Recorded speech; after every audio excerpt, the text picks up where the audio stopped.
코로나 때문에 꽉 갇힌 세상을 살고 있는데 하나님의 백성들이 교회에 모여서 예배하니까 하나님의 영광을 받으시고 하나님의 자녀인 우리에게는 엄청난 특권이고 은혜이고 축복인 줄로 믿습니다.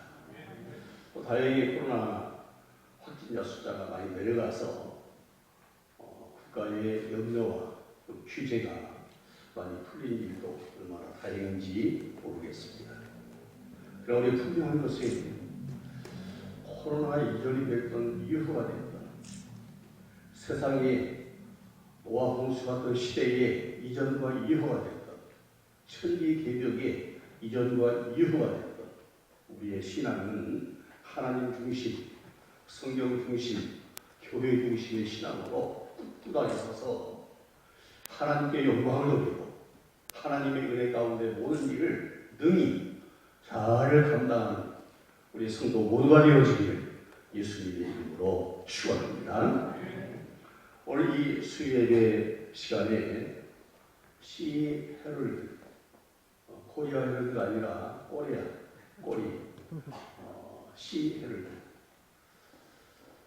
우리 신문사 인터넷 신문도 또 지면 신문도 발행하는 우리 시 헤럴드 생소한 분도 많이 있을 겁니다. 작년 2월달에 국회의원 회관에서 창립 예배도 듣고 발족을 했습니다. 사단법인 미래와 도약의 부서를 출발해서 1년여 시간을 보내면서 오늘 우리 민창기 목사님이 제가 초대 이사장에 이어서 제2대 이사장으로 취임하게 되는 것 하나님께 감사하고 또 영광이 되는 줄로 믿습니다. 사실 언론사가 다 힘듭니다. 오늘날에 어느 식당을 갔는데 평소 같으면 금산 쪽에 평소 같으면 관광객들이 많아서 북적거리는 식당을 갔는데 완전히 큰 홀에 저희 일행 3명밖에 없어요. 사장님이 여러 가지 어려운 사정을 이야기하더라고요. 이런 시대를 우리가 살고 있습니다. 전혀 예상치 못했고 예측할 수 없는 그런 시대를 살고 있습니다. 이때에 우리 시 헤럴드 우리 신문사 지면 신문이 됐던 인터넷 신문이 됐던 어떤 팩트에 분명한 사실에 근거해서 명쾌하게 논평하고 비판하고 그래서 보도를 통해서 우리 이웃에게 우리 국민들에게 분명한 길을 제시해야 할 줄 압니다. 그런 의미에서 우리 신문사가 필요합니다.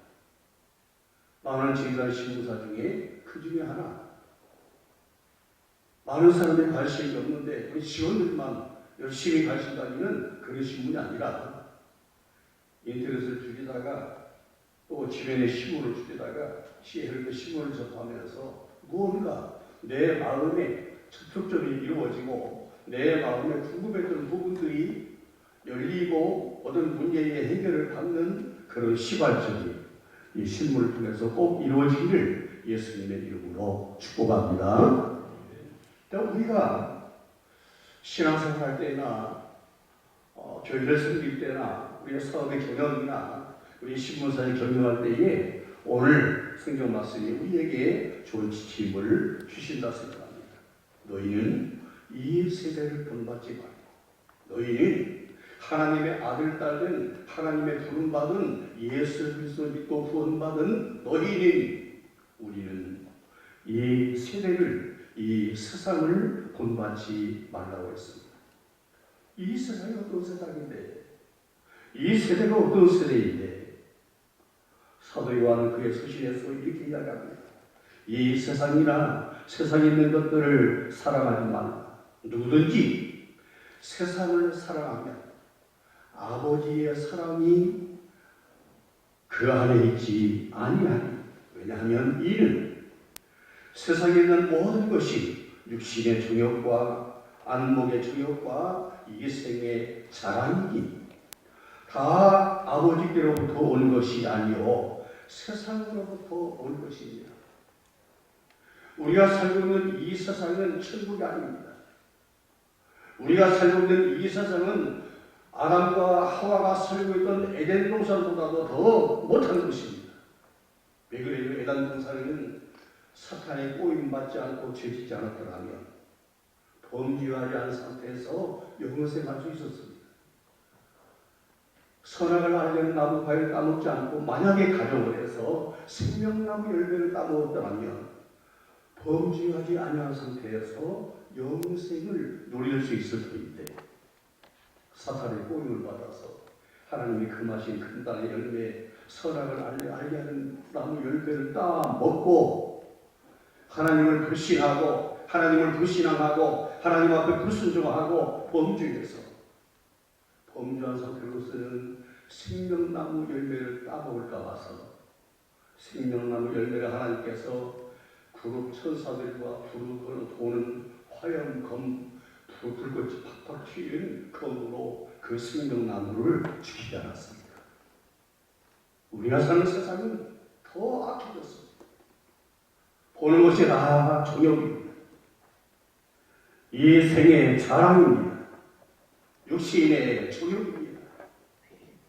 정신 차리지 않으면 하나님의 말씀을 붙들고 하나님의 말씀이 원하신 그 믿음의 길을 걷는다 하는 게 얼마나 힘들고 어려운지 어쩌면 코로나19 바이러스의 이 과정이 우리의 신앙을 한번 재확인하는 좋은 계기로 될 겁니다. 남이 알든지 모르든지 조용한 곳에서 하나님 말씀을 묵상하고 하나님 말씀 속에서 하나님의 음성 듣고 하나님과 나와의 교제를 이루면서 내 영의 사람, 속사람을 점점 키워가는 사람이 있을 것입니다. 그 중에 어떤 사람은 코로나 확진 때문에 교회가 오지 말라고 그러니까 잘 됐다. 야, 세라. 내가 마음대로 시간 갖고 마음대로 놀고 마음대로 해방감을 가지고 그런 사람들은 신앙을 회복해서 교회에 들어오기가 더 어려울 겁니다.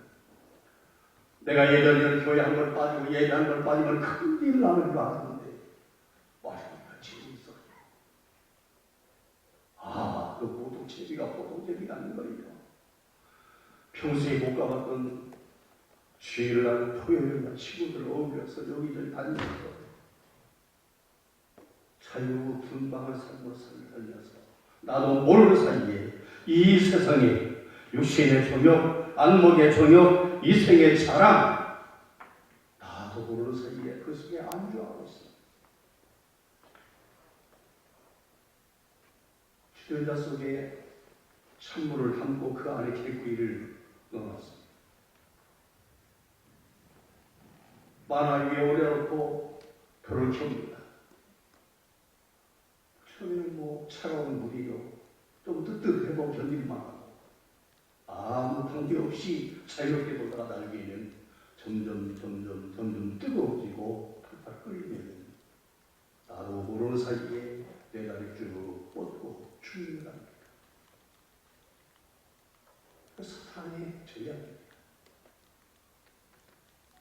초대교회도 보세요. 예루살렘 교회에 예수 믿는다고 얼마나 많은 박해를 받았습니까? 예수를 믿지 말라고 적어다가 때리고 가두고 육체적인 혹독한 오염을 가했습니다. 그때는 열심히 기도하고 대항하고 저항하면서 신앙을 지켰습니다. 너무나 열심히 사탄의 전략을 펴고 있습니다. 안 되겠구나. 속인 아나니아 삽비라처럼 거룩한 교회에서 거짓말이 들어와서 속인 것. 땅을 팔아서 헌금하라는 규정이 있는 것도 아닌데 다른 사람들이 부동산을 팔아서 유무상통하려고 헌금하는 것을 보고 부동산 팔아서 반열을 숨겨놓고 반열만 갖다 내면서 칭찬 받고 이쁨 받으려고 이게 전부입니다. 부부 안에 거짓말하다가 다 죽지 않았습니까? 교회 안에 파고 들어오고 내 안에 파고 들어온 사탄의 시험을 성령의 충만함으로 물리쳤습니다.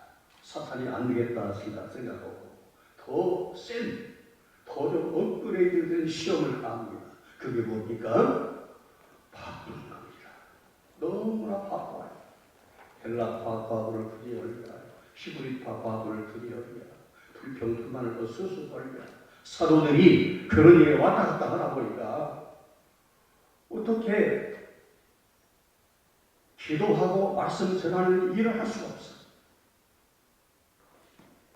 요즘에 잘못된 교회는 목사님으로 하여금 열심히 기도하고 열심히 성경 연구해서 하나님 말씀 전하게 한 그런 시간을 제공해 주는 게 아니라 엉뚱한 데 애를 소모하게 만들고 신경 쓰게 만들고 잠을 못 자게 만들고 고민하게 만들고.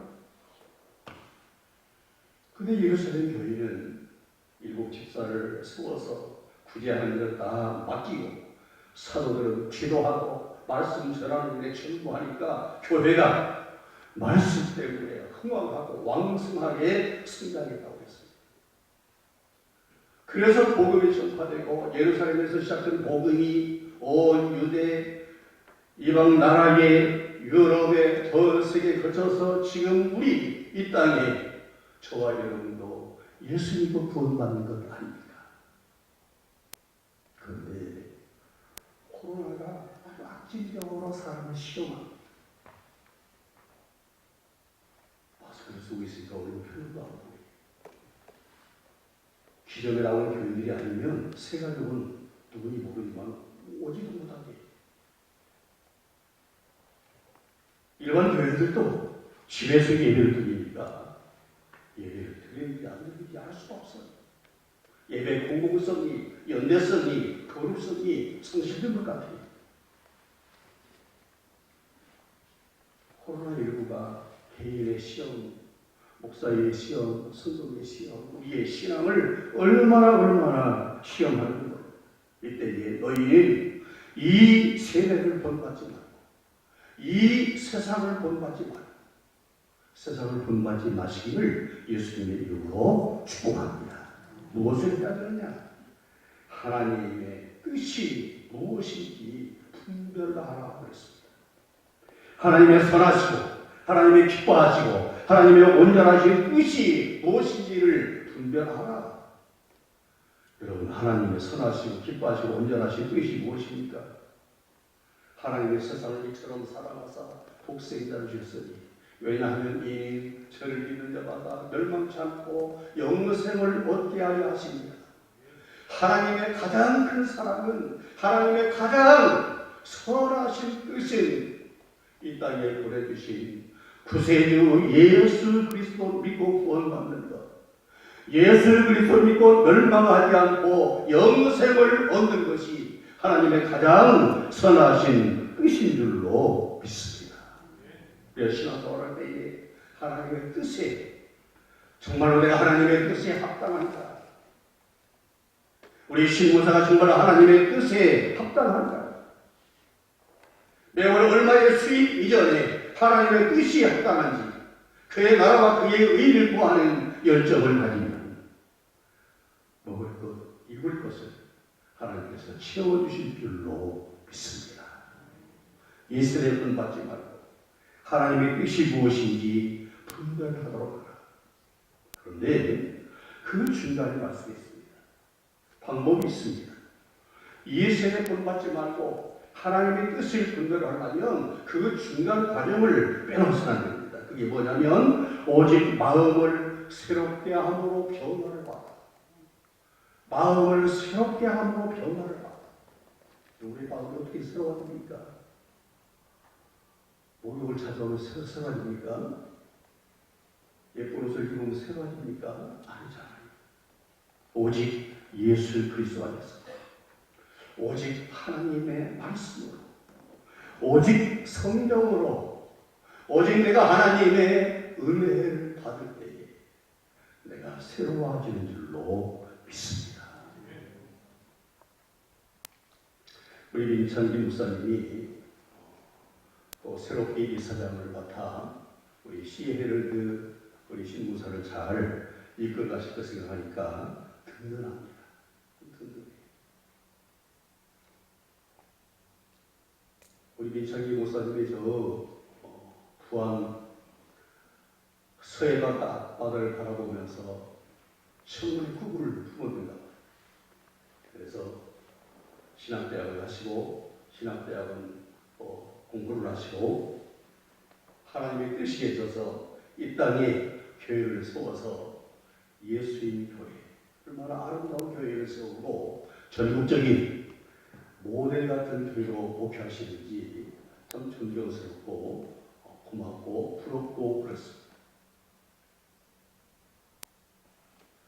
근데 여러분, 앞으로 우리 민창기 목사님이 예수님 교회에 우리 안에만 계시지 않고 더 큰 일을 많이 하시기 위해서 여러분들이 목사님을 위해서 5가지 기도하셔야 됩니다. 하나는 하나님 우리 목사님에게 지혜를 주세요. 지혜를 주세요. 두 번째는 능력을 주세요. 능력을 주세요. 지혜를 주세요. 능력을 주세요. 지혜가 있는데 능력이 없어 아무것도 안 해요. 능력이 있는데 지혜가 없으면 어디를 줄지 몰라요. 세 번째는 우리 목사님에게 담대함을 주세요. 지혜가 있고 능력이 있고 담대함이 있어야 돼요. 그 순서가 필요해요. 담대함을 주세요. 모세 같은 담대함, 여호수아 같은 담대함, 하나님의 뜻이라면 내 생명도 불사하는 담대함. 네 번째는 거룩함을 주세요. 아무리 좋은 이상을 가지고 있어도 병실에 누워있으면 아무것도 안 해요. 우리 미국 사회는 건강하세요. 그런데 더 건강하시다. 미래도 건강하시다. 과거에 건강하셨고 현재 건강한 것으로 끝나는 게 아니라 미래도 건강하시다.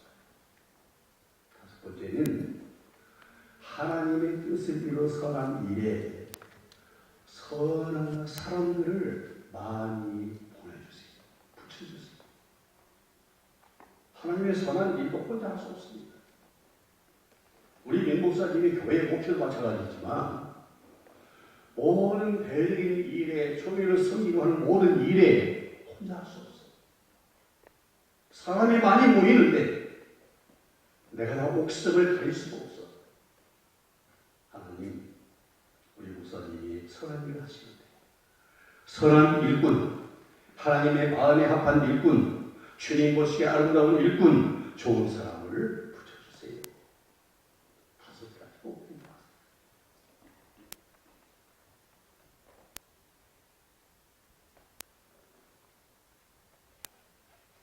부산 수영교회에 정필도 원로 목사님이 그들이 목회하실 때에 예배당 건축을 계획했다. 너무나 큰 계획을 세워놓고 기도하는데 너무나 절망하면서 그래서 막 울면서 기도하는 기도를 앞에서 기도하는 권사님이 들으셨단 말이에요. 한 번은 목사님한테 찾아왔네. 권사님 찾아와서 기도하시더니 기도 끝난 뒤에 자기에게 담임 목사님한테 막 호통을 치시죠. 목사님, 내가 기도 들어가서 그럴까요? 목사님이 울면서 크게 기도하니까 들어갔는데 목사님 왜 성전 건축에 대해서 그게 믿음이 없으시죠? 호통을 치죠. 그래서 목사님 돌아가신 뒤에 하나 생각해보니까 야, 이 목사님 불신합니다. 교회들에게는 의심하지 말고 믿고 기도하세요 했는데 막상 당신이 어떤 어려운 일을 당하니까 낙심하고 있더라고요. 그리고 우리 신앙의 불신앙은 우리의 어떤 본모습이기도 합니다. 다 믿어요. 이론적으로 믿어요. 내 마음에도 확신도 있어요. 그런데 실천적으로 불신앙이 있어.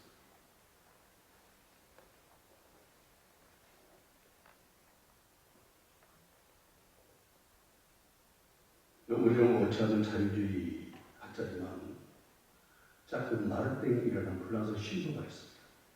그분이 유명한 말을 했어요. 무신론은 2가지 무신론이 있는데 이론적 무신론과 실천적 무신론이 있다. 그런데 이론적 무신론에서 실천적 무신론이 나온 게 아니라 실천적 무신론에서 이론적 무신론이 나왔다고 했습니다. 성경을 연구하고 연구해보니까 하나님 없더라. 예수 믿을 필요 없더라. 그럴 수 없다는 거예요. 베드로도 그랬잖아요. 예수를 믿는 사람은 어떻게 공경할까? 기독교를 어떻게 공경할까? 열심히 연구하다가 감동을 받아서 성령의 은혜를 받아가지고 오히려 예수를 쓸 잘하는 배너 작품을 쓰고 영화를 만들고 그랬잖아. 이론적 무신론에서 실천적 무신론이 나온 게 아니라 하나님을 믿는다고 하고 하나님을 고백하고 하나님을 찬양하고 하나님을 이야기하는 사람들이 사는 것 보니까 하나님 없는 것처럼 살아. 그래서 저 사람 보니까 하나님이 없구나. 실천을 보면서 이론을 하나님이 없다고 만들었다는 거예요. 우리를 통해서 아파하는 이곳에게 예수 그리스도를 보여주시고 정말로 필요한 사람에게 복음을 전해주시고 하나님의 사랑을 칼급하고 애로한 사람에게 하나님의 사랑을 우리를 통해서 보여주시는 아름다운 역사가 신앙 속에서 이루어지고 시의 헤르드의 역사에서 꼭 성취되는 은혜가 있기를 예수님의 이름으로 축복합니다. 예수님을 통해서 한국 교회가 새로워지고 시의 헤르드를 통해서 한국 교회의 또 우리 국민의 앞길의 길잡이가 되어져서 하나님께 영광을 돌리고 같이 즐거워하는 축복된 역사가 있기를 예수님의 이름으로 축원합니다. 화평방송 구독, 좋아요 부탁드립니다. 감사합니다.